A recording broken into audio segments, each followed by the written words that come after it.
If you're familiar with this book, it might be because you read a piece in the New York Times Magazine about how Target was studying shoppers' habits in order to determine if some of their female customers were pregnant. Or you might have seen a piece in Sunday in the paper about how the Obama and the Romney campaigns were studying voting habits in order to try and entice low-propensity voters into the booths.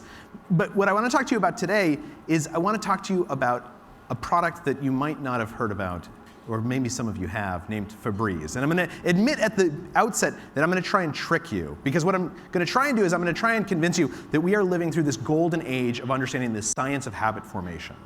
We're learning more and more about how habits work. And that the same things that made Febreze into a hit that you can use within your own companies or within your own lives to make the world a better place. So you can tell me at the end if I'm actually successful at this. And in order to do this, I first have to start by telling you about a rat. So about a decade ago, there was a woman named Dr. Anne Graybiel at MIT who's a neurologist. And for years, she had been doing experiments to try and get sensors into the craniums of rats so that she could measure what was going on inside their heads as they went about their daily business. As you can imagine, it took a long time and a lot of rats to figure out how to do this. But eventually, she got to a point where she could get about 150 sensors into a rat's cranium. And she would do the same thing with every single rat. After the surgery, she would take them and she would put them in the world's simplest maze. This maze works the same way every single time. There's a click, the partition moves, and the rat is free to run up and down. Now, if anyone's ever done this with a rat, what you know is that when you drop a rat in a maze like this, it looks like the world's stupidest animal. The rat will actually sort of run up and down the center aisle and sniff and scratch. They'll get to the end and it'll actually see the chocolate and then go the opposite direction. This is actually one of the reasons why rats are used in experiments, is because it's considered that if you can teach a rat something, you must be able to teach any animals anything. And so she would do this experiment, but for the first time, she was able to see what was going on inside the rat's head. This is a simplified neurological graph of the first time that a rat is dropped in this maze. And what you'll notice is that its brain is actually working hard the entire time. So when the rat would scratch on the walls, its scratching centers would light up. When it would sniff, its sniffing centers would light up. The rat was actually trying to process as much information as possible. This is what learning looks like. So Dr. Graybiel takes the rats, each one, she drops them in 100 times, 150 times. And as you imagine, over time, the rats learn how to navigate through the maze faster and faster and faster. Click, partition moves, the rat will make a beeline to the chocolate. It actually becomes a habit. But what's really interesting is that Dr. Graybiel sees for the first time what's going on inside the rat's cranium. As the rat gets faster and faster, as the habit to find the chocolate becomes stronger and stronger, the rat essentially thinks less and less and less. This graph at the bottom is a simplified neurological graph of the 150th iteration of a rat running through a maze. And that dip you see right there, that's the same dip that you would see if a rat went to sleep. Now, there was a scientist at Duke University a couple of years ago who did a study to try and figure out how much of your day was habits. She followed a whole bunch of people around. And she found that about 40 to 45% of the actions we take every day aren't really behaviors. They're actually just habits. And if I could somehow stick 150 sensors into your head, which I would not recommend, then when I saw you backing your car out of your driveway or walking down the hall and muttering to yourself or making automatic decisions, I would see your brain looking like this. But what's interesting is if you notice, there's these two spikes in neurological activity, right? When there's the click, we see a burst of neurological activity, and then essentially the brain kind of almost goes to sleep.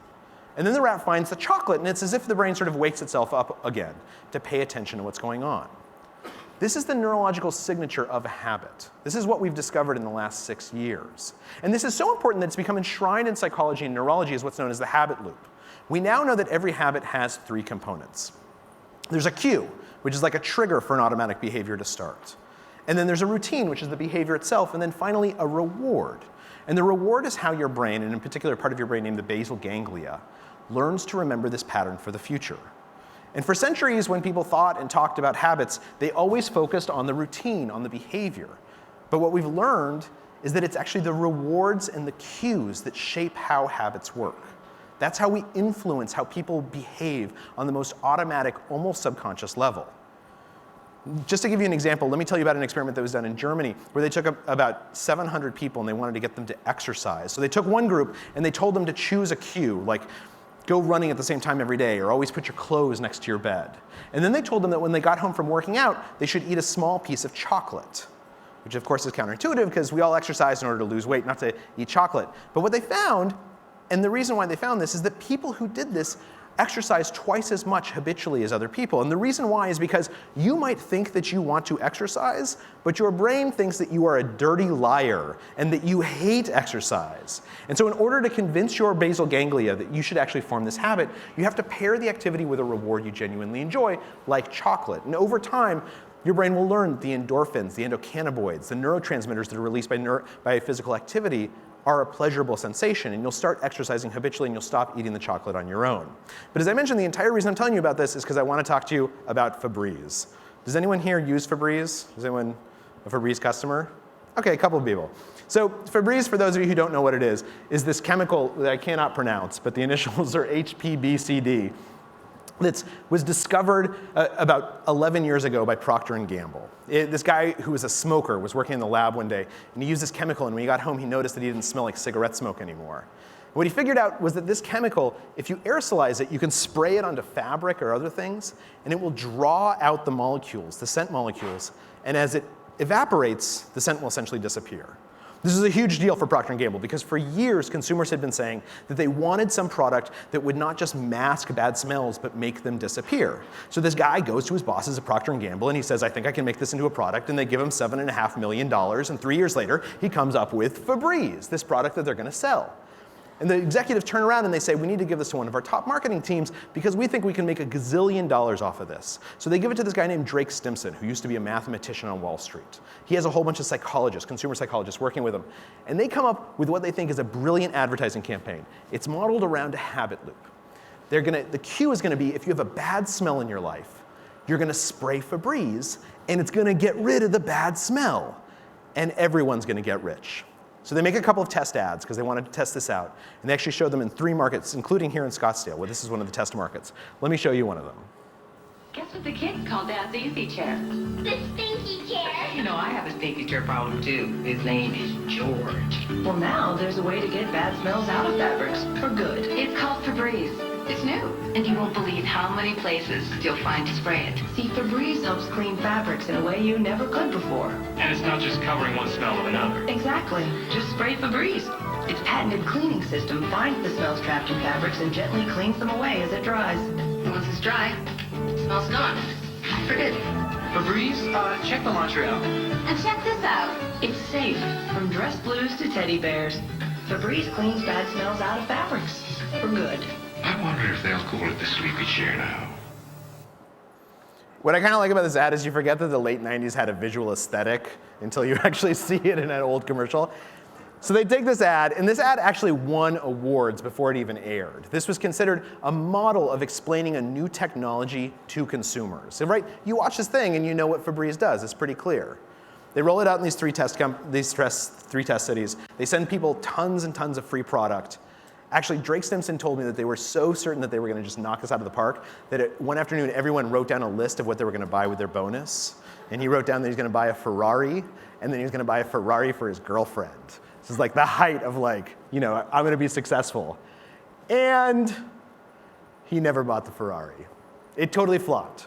Febreze was actually the largest flop in Procter & Gamble's history, a company that's been around for over a century. They had spent more money on trying to get Febreze into a product than anything else, and nobody bought the stuff. In fact, they considered killing the product altogether. So Stimson goes in and he says, look, give us one more chance. We just want to figure out what's going on here. And he gets his team, and they come out here to Scottsdale, and they interview customers who'd gotten free bottles of the stuff. In particular, the dime dropped for them when they interviewed this one woman who owned a couple cats. Now, I don't know if anyone in this room owns any cats. Go ahead, raise your hand if you own cats.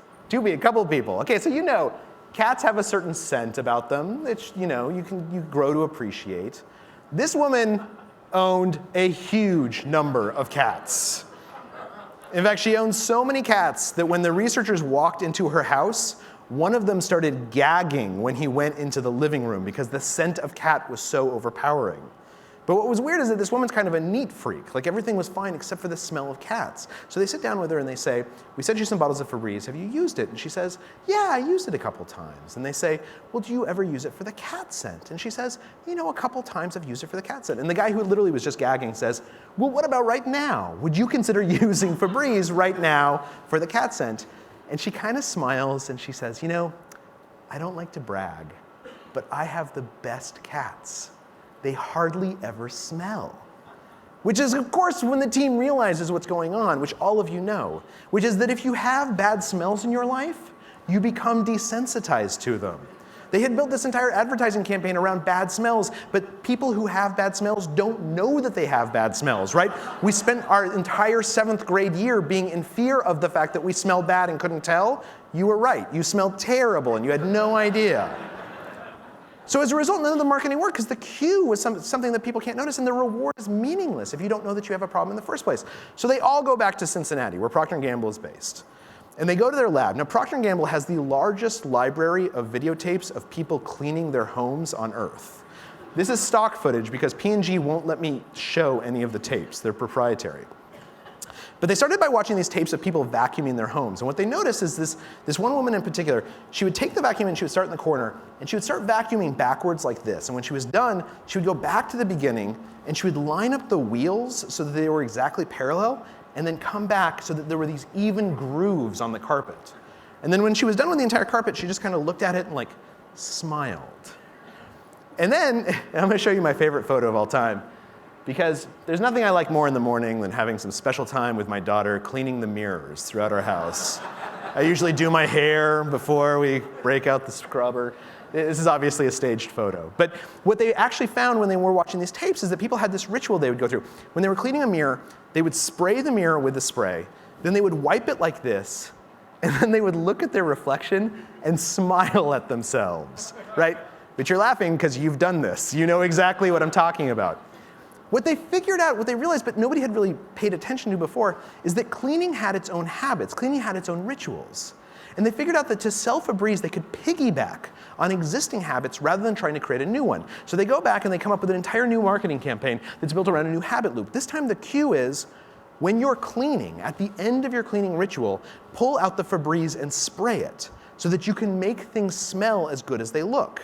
Which, of course, there's no reward there because Febreze destroys scents. So they went back into the laboratory and they spent another $3 million inventing a perfume that was strong enough to withstand the chemicals of Febreze so they could pour it into the bottles.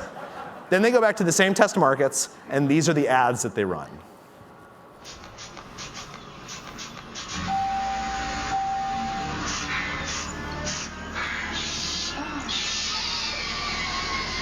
Get your fix of freshness. Febreze. Anytime, anywhere. It's a breath of fresh air. Shouldn't I be the one on the couch, doctor? No. Okay, that's good. Get your fix of freshness. Febreze. Anytime, anywhere. It's a breath of fresh air. Now here's what I'd submit to you. If you came over from China and you saw these ads and you had never met an American, you would think that we were a country that gets sexually aroused by smelling fabric, and that Febreze is a fetishist product that's designed to appease that. I'll also mention one other thing. The second ad, it's clear what's going on, right? There's like, she's a psychiatrist who is when they show that ad, when Procter & Gamble shows that ad on the coasts, everyone knows what's going on. When they show it in the middle of the country, it totally flops. People have no idea what is going on in that commercial. Anyways, they roll these ads out in the test markets, and then they end up going national with them, and it's a hit. Within the first year, Febreze sold $200 million worth of product. Today, Febreze is one of 13 Procter & Gamble products that's $1 billion a year product, right? Procter & Gamble has hundreds of products. Only some of them sell $1 billion a year, and Febreze is one of them. And if you ask them why, they will tell you because of these ads, because they created they piggybacked on an existing habit instead of trying to create a new one. In fact, the campaign's been so successful that now, a decade later, if you've seen the ads for Febreze lately, they blindfold people and they take them into these rooms that are disgusting and they can't smell anything. For the first time, Febreze can actually admit to people what the product does, which is it kills bad scents, instead of advertising it as the most chemically advanced air freshener on the face of the planet. But the reason I'm telling you this story is because you can grasp this understanding of how habits work, I think, to make the world a better place. And to give you an example of this, let me just tell you really quickly about Starbucks. Starbucks has this basic problem, which is that they sell customer service, right? They kind of nominally sell coffee, but what they actually sell you is that someone's smiling when you walk in. But to do this, they have to hire thousands and thousands of people who are 18 years old, who have never had a real job, and get them to deliver customer service. And what they found was that a whole bunch of people at the beginning of a shift could do a really good job of greeting a customer, and at the end of a shift, they'd be exhausted. And if a customer comes in and they're rude back, or they get drawn into workplace drama. And this became a problem for Starbucks because they had a couple of incidents. And let me show you a tape of one of them. And before I show this to you, just imagine that you work for Starbucks, right?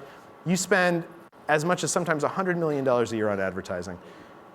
You work really hard, you miss dinners with your kids, but you believe in Starbucks, you believe in teaching the brand that this is a place that you can come and relax. You come home, you turn on the television, and this is what you see. She was a loyal customer of Starbucks, loved the coffee, loved the service, but that changed a few weeks ago. This native New Yorker got steamed, not by what was inside her cup, but something written on the outside. That's what she called Nina Pineda, and ordered a special brew of fully caffeinated 7 on your side.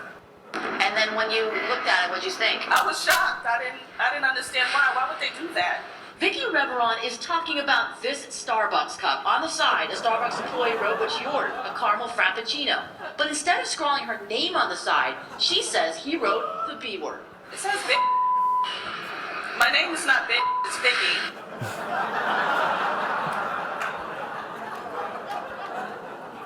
So if you've ever casually wondered what $100 million in advertising sounds like going up in flames all at once, turns out it sounds like, my name isn't beep, it's Vicky. This is a huge problem for Starbucks. Howard Schultz, who had just returned to being the CEO of the company after being chairman, calls together all of his executives because they have to solve this problem. And the way that they solve it is they decide that they have to increase workers' willpower. And to do that, they have to teach them new habits, willpower habits. One of my favorites is, in fact, something that they teach in their training manual called the latte method. And this is what it is. They tell employees, when an angry customer comes in, that's your cue. And you use latte, right, which they chose because it's Starbucks, which is you listen to their complaint. You acknowledge their complaint. You thank them for complaining. You take care of their complaint by giving them a new cup of coffee or whatever they want. And then you explain why this will never happen again. Now, I have a 4-year-old at home. I'm sure many of you have children. If I could teach my son that when I come up and I'm angry at him, he should listen to Dada's complaint and acknowledge, Dada, I understand that you're upset with me, and thank me, Dada, for yelling at him. If I could teach him the latte method, I think this kid would go on to be president.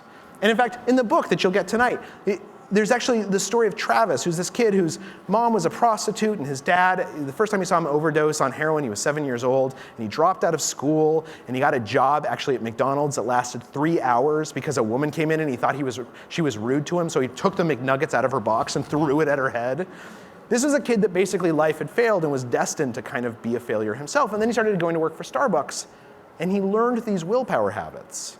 And I actually talked to him a couple of weeks ago. He's the manager now of 2 Starbucks, and he oversees about 60 employees, about $1.2 million a year in revenue. He just signed his first mortgage. I guess the reason I'm telling you about this is because I genuinely believe that the companies that you work for, if you learn this science, if you try and share this science with your employees or with your customers, with your families or with your coworkers, you have this capacity to change lives. We understand now how habits work for the first time. When you teach people to diagnose the cues and the rewards in their life, you give them this tool to change these small patterns that they feel powerless against otherwise, including all of us. And I hope that this is something that is useful to you as you strive to make the world a better place. Thank you so much.